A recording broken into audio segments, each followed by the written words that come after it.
اللعب على طول، محاولة رأسية، الله بركاتك يا عم الحاج. على طول بيحط كرة في الزاوية العكسية لمرمى محمد شريفي في الجول مع الدقيقة ولا بالغالب المتقدم، ركلة جزاء.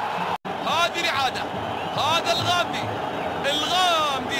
هني دخل منطقة 18 ياردة، وهنا عملية السقوط.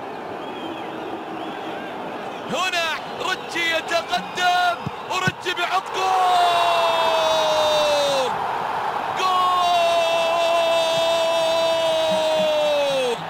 فارق ال10 دقائق بين اللقاء الماضي امام الشباب وبين اللقاء الحالي امام الفتح، انه رجي